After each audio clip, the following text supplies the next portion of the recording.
ज्योतिष शास्त्र भगवान के नेत्र हैं। अब हमें खुद ही ज्ञान नहीं है। आजकल तो सब मोबाइल वाले ज्योतिषी हो गए प्रायः। मोबाइल में बटन दबा दो, सबकी कुंडली फिट है, हर आदमी ज्योतिषी है। कल हम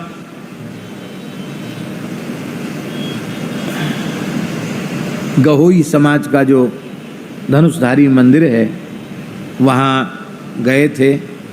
धनुष ज्योतिष केंद्र का शुभारंभ वहाँ हुआ है।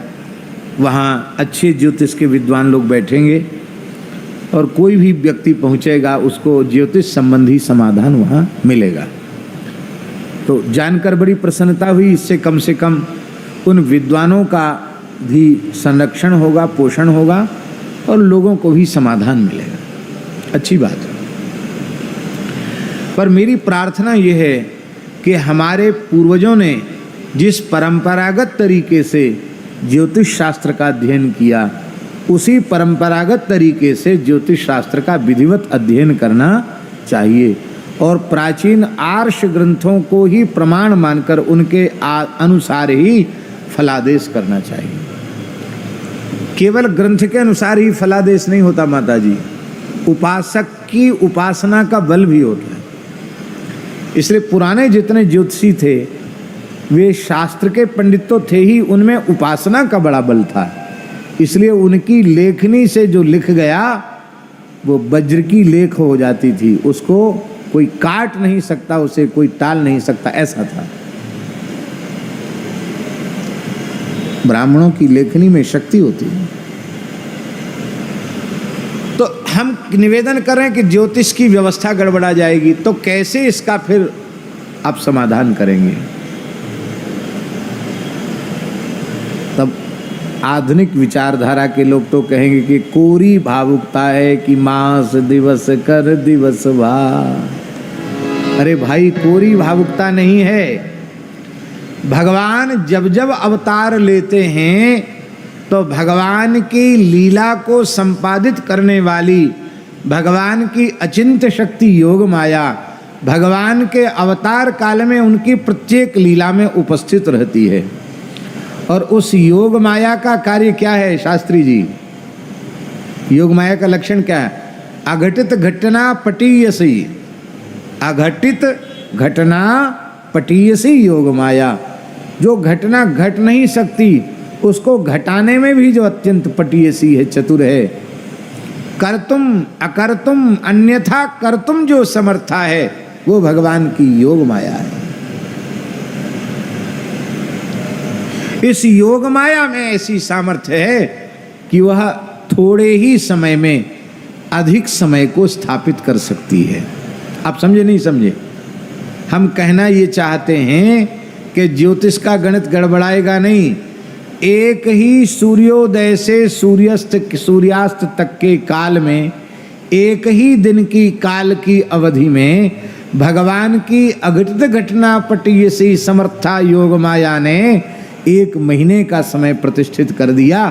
इस प्रकार का समाधान है।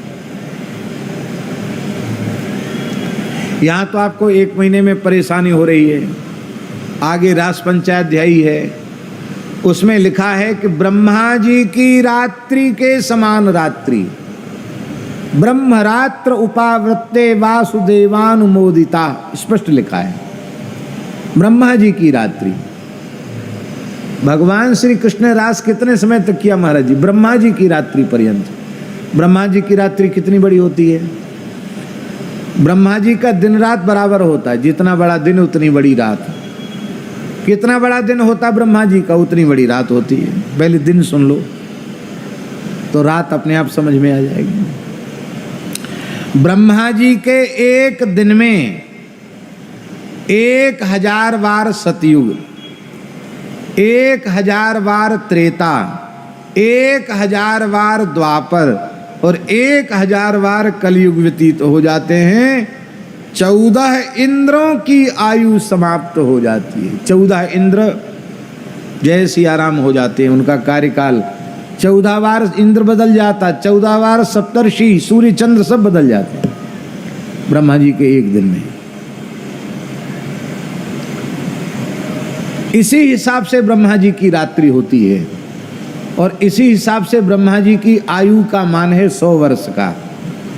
और जब ब्रह्मा जी का दिन पूरा होता है तो प्रलय होता है, और जब ब्रह्मा जी की आयु पूरी होती है तो महाप्रलय होता है। तो ब्रह्मा जी की आयु पर्यंत भगवान ने महाराज किया रात्रि, ब्रह्मा जी की रात्रि। और रात्रि भी नहीं, आचार्य जी हमारे ब्रज में कहते ब्रह्मा जी की रात्रि से 6 महीना की रात्रि। अब मानवीय वर्षों से कोई गणतज्ञ हो तो भैया जोड़ लो हिसाब किताब कितने वर्षों तक रास महारास हुआ। आप लोग कहेंगे सफेद झूठ, क्यों? मानवीय वर्षों से 125 वर्षों का ही समय लेके भगवान श्री कृष्ण धराधाम पर आए, तो फिर ब्रह्मा जी की रात्रि कैसे हो सकती है? इसी का नाम है योग माया। इसलिए शास्त्री जी रास के आरंभ में कोई संदेह न करे। सुखदेव जी ने प्रथम श्लोक में ही कह दिया, श्री सुक उवाच भगवान पिता रात्रि शरदोत्फुल्ल मल्लिका विक्षरन्तुम मनश्चक्रे योग माया मुपाश्रिता।